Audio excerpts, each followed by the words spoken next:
Radhe Radhe friends, Putrada Ekadashi की बहुत बहुत शुभकामनाएं आप सभी को। कैसे हैं आप सब।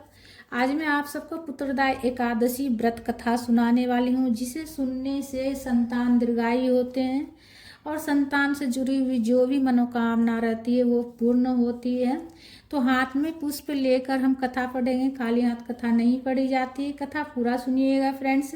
कथा इस प्रकार से है। एक दिन पांडु पुत्र युधिष्ठिर ने भगवान श्री कृष्ण चंद्र जी से पूछा, हे द्वारकानाथ, आपने मुझे सफला एकादशी व्रत कथा सुनाकर कृतार्थ किया है। अब आप पौष माह की शुक्ल पक्ष की एकादशी का नाम और उस दिन के व्रत के महात्म्य को सुनाने की कृपा कीजिए। इतना सुनकर भगवान ने कहा, हे धर्मात्मा धर्मावतार, इस एकादशी का नाम पुत्रदा एकादशी है। इसका व्रत करने से मनुष्य तपस्वी, विद्वान और लक्ष्मीवान होता है। इस दिन भगवान की पूजा की जाती है। इस व्रत के समान संसार में दूसरा कोई व्रत नहीं। इस विषय में तुमसे एक पुरातन कथा कहता हूँ। भद्रावती नामक नगरी में सुकेतमान नाम का राजा राज्य करता था। उसकी पत्नी का नाम सैव्या था। वह निपुत्री थी। इसी कारण वह और उसकी रानी दोनों ही बहुत चिंतित रहते थे। राज्य में संपूर्ण आनंद, बंधु बांधव, धन, हाथी घोड़ा आदि सभी कुछ होते हुए भी राजा के मन में संतोष न था। इस सब का कारण राजा की संतान न होना था, क्योंकि मरने के पश्चात उसे पिंड कौन देगा। जिसका घर में पुत्र ना हो उसका कल्याण होना कठिन है और उस घर में सदैव अंधेरा ही रहता है। इसलिए मुझे पुत्र प्राप्ति का उपाय करना चाहिए। इस प्रकार वह राजा सदैव विचार मग्न रहता था। एक दिन राजा ने बहुत दुखी होकर आत्मघात कर शरीर त्यागने का विचार किया, किंतु आत्मघात करना पाप है। यह सोच वह बिना कहे राजपाट को त्याग कर वन में चला गया। राजा वन में पहुंचकर वन के जीवों के चरित्र देखने लगा। अनेक जीव अपने बच्चों के साथ घूम रहे थे।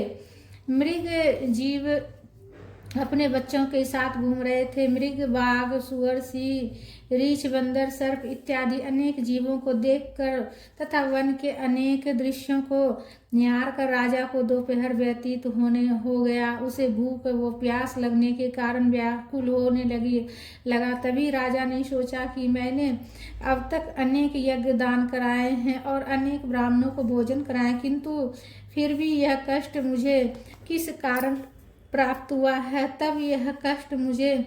तब राजा प्यास से व्याकुल हो पानी की तलाश में आगे बढ़ा। आगे चलकर उसने देखा कि एक स्थान पर कुछ मुनियों के आश्रम बने हुए हैं और इस आश्रम के पास ही एक सुंदर तालाब है, जिसमें अनेक कमल खिले हुए हैं।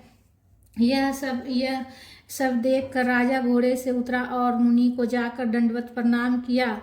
मुनि ने खुशी होकर कहा, हे राजन, आपने इस घोर वन में आने का क्या कारण है। राजा ने कहा, हे मुनि, आप कौन हैं और इस वन में निवास करने का क्या कारण है। मुनि ने कहा, नरेश, हम लोग विश्वदेव हैं। इस सरोवर पर स्नान करने आए हैं, क्योंकि आज पुत्रदा एकादशी है। राजा ने कहा, हे ऋषीश्वरों, मेरे कोई संतान नहीं है। यदि आप प्रसन्न हो तो मुझे भी एक पुत्र होने का वर दीजिए। मुनियों ने कहा, नृपेंद्र, आप पुत्रदा एकादशी हैं तो आज पुत्रदा एकादशी है तो तुम इसका व्रत करो। भगवान की कृपा से अवश्य ही आपको पुत्र रत्न अवश्य ही होगा। मुनियों के कहे अनुसार राजा ने सरोवर में स्नान किया और एकादशी व्रत किया और मुनियों को दंडवत करके अपने नगर को वापस चला गया। नारायण की कृपा से रानी सैव्या ने गर्भ धारण किया। 9 महीने बाद रानी को एक सुंदर पुत्र हुआ, जो बड़ा होकर उस राज्य का उत्तराधिकारी हुआ। वह अत्यंत वीर, धनवान तथा यशस्वी श्री नारायण का भक्त हुआ। तब भगवान बोले, हे युधिष्ठिर, निसंतान को इस एकादशी का व्रत करने पर सब व्रतों से अधिक उत्तम है। जो मनुष्य इस व्रत को करता है उसको पुत्र प्राप्त होता है और अंत में स्वर्ग को जाते हैं। उस दिन गाय बछड़े वाली के दूध का सागर लिया जाता है। बोले विष्णु भगवान की जय। कथा महात्म्य संपूर्ण हुआ।